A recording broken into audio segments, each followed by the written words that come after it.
Escape ஆயிடுச்சு, அதுவும் கிடச்சிச்சு. எங்கேருந்து வந்தாங்கன்னு தெரியல இவங்க. நாம் பொரியல் பண்ணிவிடுவோம்.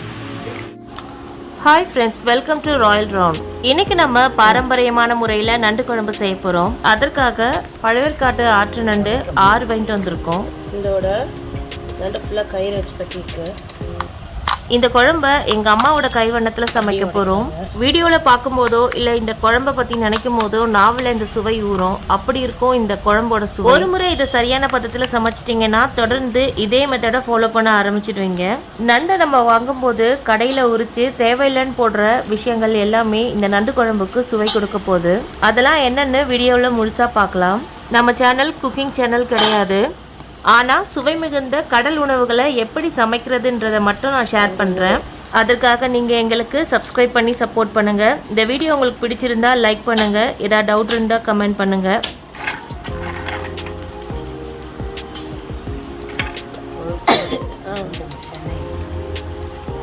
எவ்வளோ புளி இது? ஒரு ஆரஞ்சு பழ அளவு சைஸு. கை உள்ளே வச்சு காட்டு, இல்லை கை உள்ளங்கையில் வச்சு காட்டு, நல்லா பிடிச்சி காட்டு. இந்த அளவு புளி. நண்டு குழம்புக்கு தக்காளி, பச்சை மிளகாய், நிறைய பூண்டு சேர்த்துக்கலாம், ரொம்ப நல்லது. 2 நல்ல பெரிய வெங்காயமா எடுத்திருக்கோம். வெங்காயத்தை நல்லா பொடிசா நறுக்கணும். வெங்காயம் பிஞ்சு வெங்காயமா இருந்தா ரொம்ப நல்லா இருக்கும். உப்பு போடலையா? சிக்கன் வெங்காயம் இருந்துச்சு, தக்காளி, பூண்டு, பச்சை மிளகாலாம் இருக்குது, கருவேப்பிலாம். இந்த வெங்காயத்தை போடுறேன். இது கூட தக்காளி போடுறேன். வெங்காயமும் தக்காளியும் போடுறேன். இதில் நான் மிளகாத்தூளும் கொட்டிக்கிறேன்.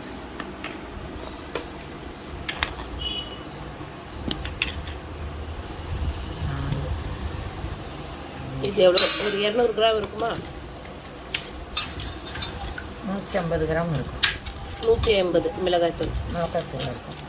மிளகாய், தனியா, மிளகு, சீரகம், மஞ்சள், சுக்கு எல்லாம் போட்டு அரைச்சி மொத்தமாக வச்சுது. இந்த வெங்காயம் தக்காளியும் ஏன் பெசறேன்னா, வெங்காயம் நறுக்கு நறுக்குன்னு இருக்கும். அது நறுக்கு நறுக்குன்னு இருக்கக்கூடாதுன்றதுக்காக நான் அதை நைய வச்சிட்றேன். நாங்கள் பயன்படுத்திட்டு இருக்கிறது வீட்டில் அரைச்ச மிளகாய் பொடி. நீங்கள் கடையில் வைக்கிற குழம்பு மிளகாய் பொடியும் பயன்படுத்திக்கலாம். கரண்டி இருந்தால் கீழே வை. போதும். இப்போ என்னன்னு இதை கரைச்சிட்றேன். இந்த துப்பி இந்த இதுவும் கல்லுக்கெல்லாம் இருக்காத அளவுக்கு மிளகாய் பொடி, அப்புறம் இந்த காய்கறிகள் இது எல்லாமே கட்டி கட்டியாக இல்லாத அளவுக்கு கரைச்சிடணும்.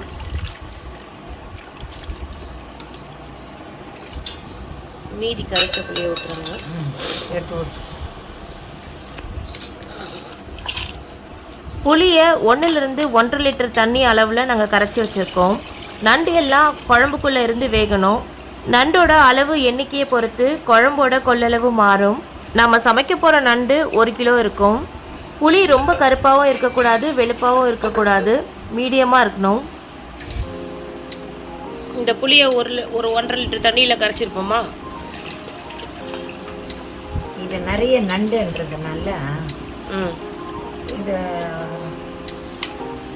1.5 லிட்டர் தண்ணி கரைச்சிருக்கோம். நண்டு நிறைய போடுறதுனால.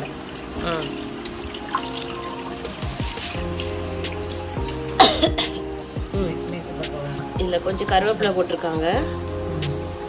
பச்சை மிளகா. எத்தனை பச்சை மிளகா? நீட்டு வாக்கில். பச்சை மிளகா சும்மாட்டி.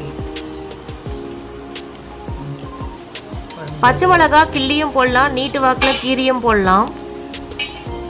இப்போ இது சட்டி பார்த்ததுனால வேற பாத்திரத்தில் ஊற்றிக்கலாம். வேறு எதில் ஊற்றிக்கலாம். நண்டில் வேறு போட்டு பத்தலாம் போட்டு. கடைசியாக இந்த குழம்பு சேர்த்து வர சுவை, புளிப்பு, காரம், உவர்ப்பு இது எல்லாமே சரியளவு இருக்கணும்.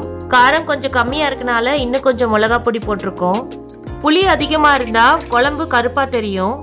மிளகாய் பொடி அதிகமாக இருந்தால் மிளகாய் பொடி அதிகமாக மிதந்துட்டு இருக்க மாதிரி தெரியும். அந்த குழம்பு கன்சிஸ்டன்சி வரவே வராது.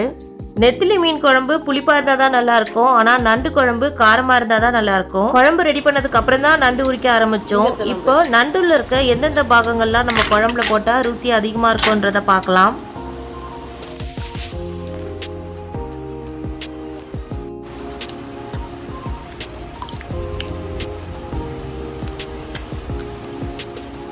நண்டு ஓட்டில் இருக்க இரைப்பை குப்பைகளை தவிர மற்ற எல்லாத்தையும் குழம்புல போட்டுக்கலாம்.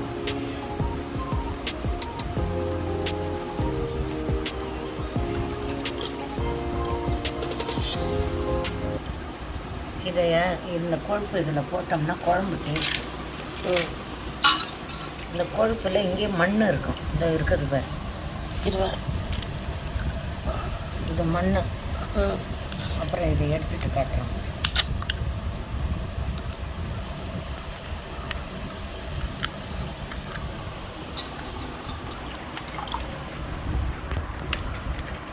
அந்த கொழுப்பை அந்த குழம்புல போட்டு பிசைந்து விட்டோம்னா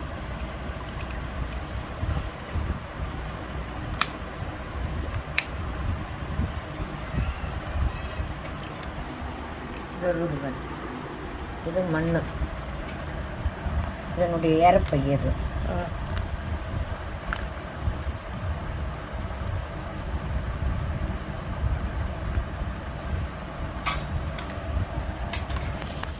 அது இறப்பை.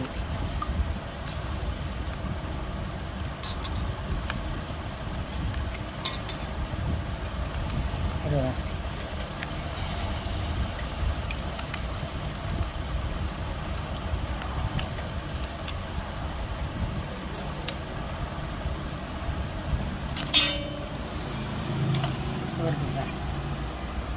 இது இறை. இது இறைப்பு. இதை எடுக்கக்கூடாது. இது எடுக்கக்கூடாது. இது நறுன்னு இருக்கும். அதனால இது கிடையாது.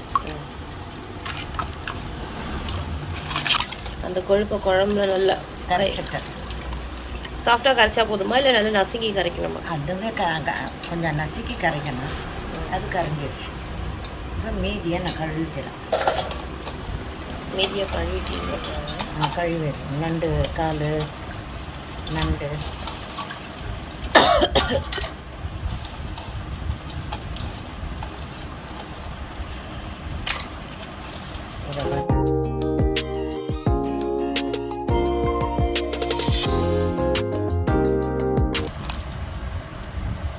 இங்கே இருக்குதுல்ல, இதை எடுத்தணும். இதையும் எடுத்தணும்.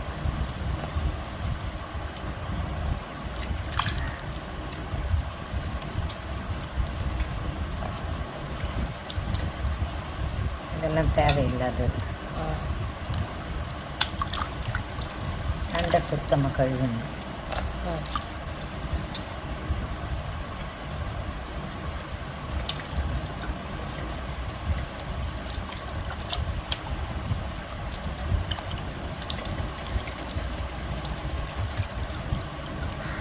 இந்த நண்டை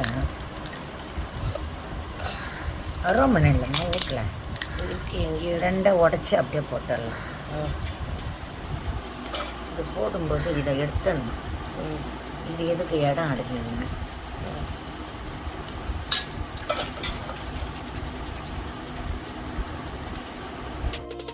நண்டு க்ளீன் பண்ணுற மெத்தட் தெளிவாக உங்களுக்கு புரிஞ்சிருக்கும்னு நினைக்கிறேன்.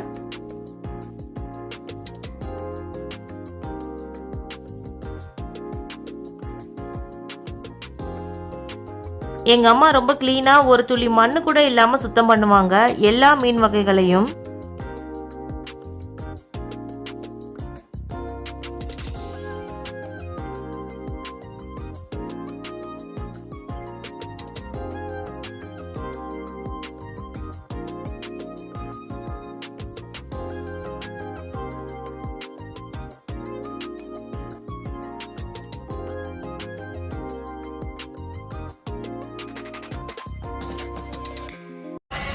நண்டு ரெடியாக இருக்கு.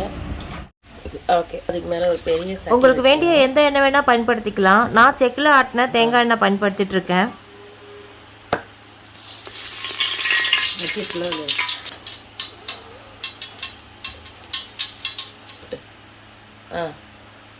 கடுகு,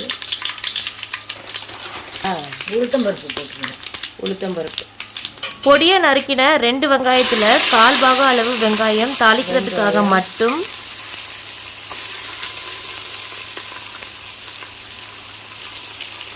பூண்டு,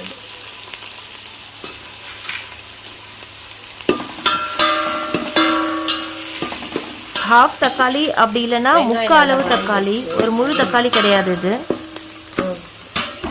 ரெடி ஆயிடுச்சா? வணங்கிடுச்சா? ஒரு தக்காளியா? ஒரு தக்காளி இல்லை, கொஞ்சம் தக்காளி தான் போவோம். ஒரு தக்காளி இல்லை, 3/4 தக்காளி. ஒரு தக்காளியை நான் போட்டுக்கிறேன். 3/4 தக்காளி. வதங்கிடுங்க. டொமேட்டோ நல்லா வதங்கிருச்சு. தக்காளி, வெங்காயம், கருவேப்பிலை, பூண்டு இதெல்லாம் நல்லா வணங்கினதுக்கப்புறம் நம்ம கூட்டி வச்சுருந்த குழம்ப அதில் ஊற்றிடலாம். இப்போ ஒரு கையில் கொடு.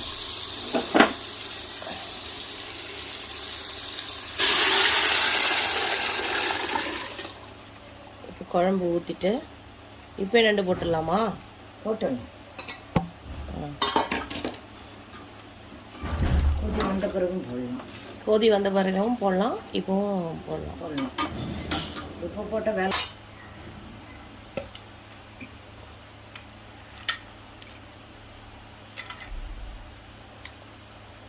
நண்டு போட்டதுக்கு அப்புறமா கேஸ் ஸ்டவ் ஃபுல்லாக வச்சு நல்லா மூடி வைக்கணும். இவ்வளோ அளவு பெரிய பாத்திரம் இருந்தால் தான் குழம்பு கொதிச்சாலும் உள்ளுக்குள்ளேயே கொதிச்சு ஊற்றும், இல்லாட்டி வெளியில் ஊற்றிடும் குழம்பு எல்லாமே. நல்லா மூடி வச்சு சமைச்சா ஒரு 15 to 20 மினிட்ஸில் இந்த நண்டு வெந்து நல்ல ஒரு வாசனை நமக்கு கிடைக்கும். அப்போ இந்த குழம்பு ரெடி ஆயிடுச்சுன்னு அர்த்தம். இந்த குழம்ப சாப்பாடு, தோசை, இட்லி இதை எல்லாத்துக்கும் வச்சு சாப்பிட்லாம். இன்னும் ஒரு வாரம் எடுத்து வச்சு நல்லா சூடு பண்ணி கூட சாப்பிட்லாம். சுவை அப்படியே இருக்கும், அல்டிமேட்டா.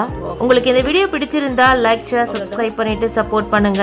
அடுத்து ஒரு இன்ட்ரெஸ்டிங்கான வீடியோவோட வர. நன்றி, வணக்கம்.